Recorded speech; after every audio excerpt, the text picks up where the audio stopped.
Matthieu, chapitre 3 et le verset 2. Repentez-vous car le royaume des cieux est proche. C'est le message que Jean-Baptiste annonçait dans les villes et villages d'Israël. Jean-Baptiste avait pour mère Élisabeth, qui était cousine de Marie, la mère de Jésus. Et quand Marie est allée voir sa cousine, à un moment donné, il est écrit que l'enfant, Jésus, à l'approche de Jean-Baptiste, et Jean-Baptiste, lui, dans le sein de sa mère, a tressailli de joie.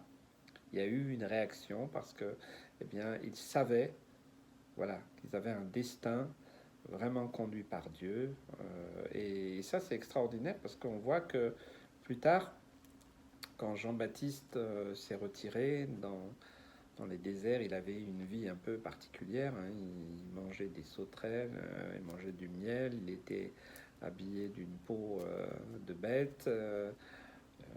Franchement, ça ne devait pas être facile à s'approcher d'une personne comme ça, mais il avait un message que le prophète Ésaïe, bien longtemps avant, avait prophétisé. Hein. C'est la fin du verset 3. D'ailleurs, le verset 3 nous dit Jean est celui qui avait été annoncé par Ésaïe le prophète lorsqu'il dit, je crois que c'est Ésaïe 40, c'est ici la voix de celui qui crie dans le désert, préparez le chemin du Seigneur, aplanissez ses sentiers.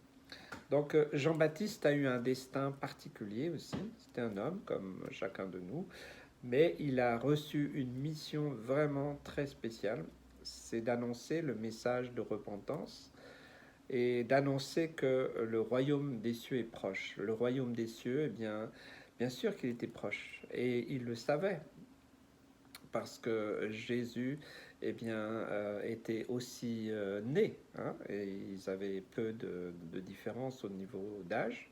Peut-être Jean-Baptiste, peut-être un tout petit peu plus âgé, mais vraiment très peu. Ils sont de la même génération, puisque leur mère, Marie et Élisabeth, étaient enceintes en même temps. Voilà. Mais Jean-Baptiste a commencé son ministère, non pas en attendant Jésus pour être le disciple de Jésus, mais il avait une mission, c'était celui d'être cette voix qui crie, qui proclame.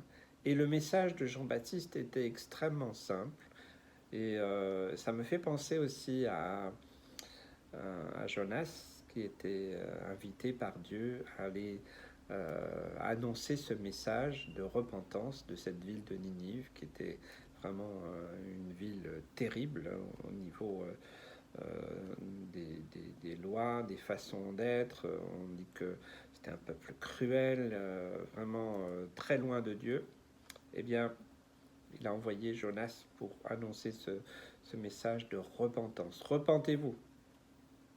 Et il annonçait clairement que s'il n'y a pas de repentance, eh bien, cette ville serait détruite. Eh bien, Jean-Baptiste, lui aussi, il a proclamé ce message de repentance. Et en plus, il a annoncé quelque chose de différent en parlant du royaume de Dieu qui s'approchait, qui approche. Il est proche.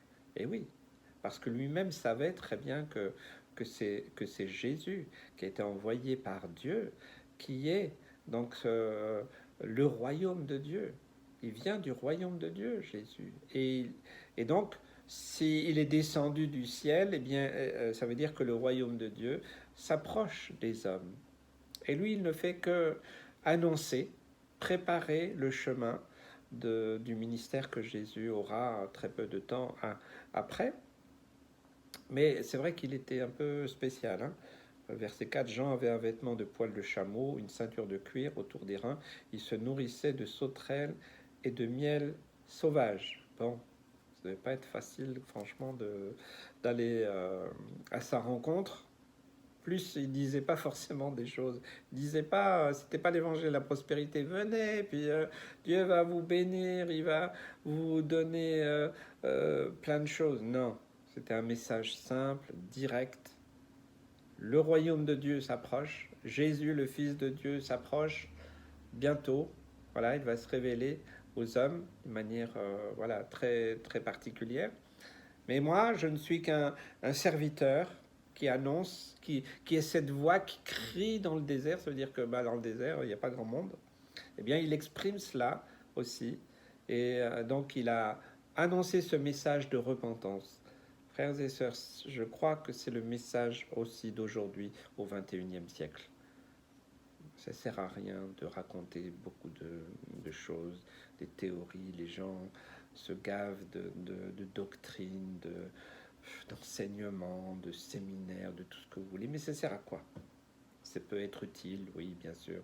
Mais si c'est pour garder et se galvaniser en disant, voilà, je sais plus que l'autre, ça ne sert strictement à rien. Le message pour le 21e siècle, c'est le même que du temps des évangiles, hein, des premiers chrétiens, les premières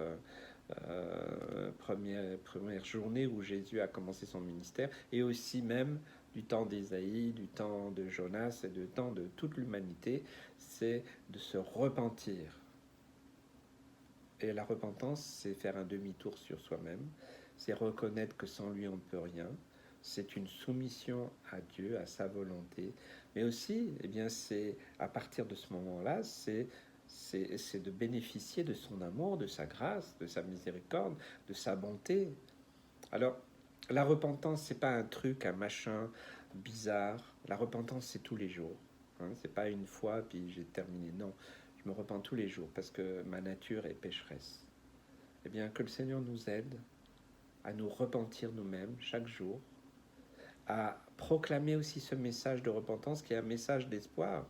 C'est un message tout à fait positif, s'il n'est pas présenté comme une condamnation, bien entendu, mais comme une libération.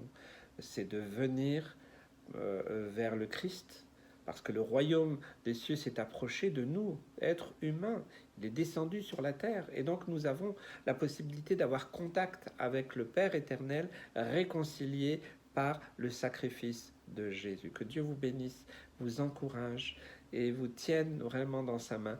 Vous avez reçu une mission, j'ai reçu une mission, nous avons tous reçu cette mission d'annoncer eh bien, que le royaume des cieux s'est approché. Il s'est déjà approché, Jésus est venu. Il est reparti, il reviendra bientôt nous chercher. Que Dieu vous bénisse.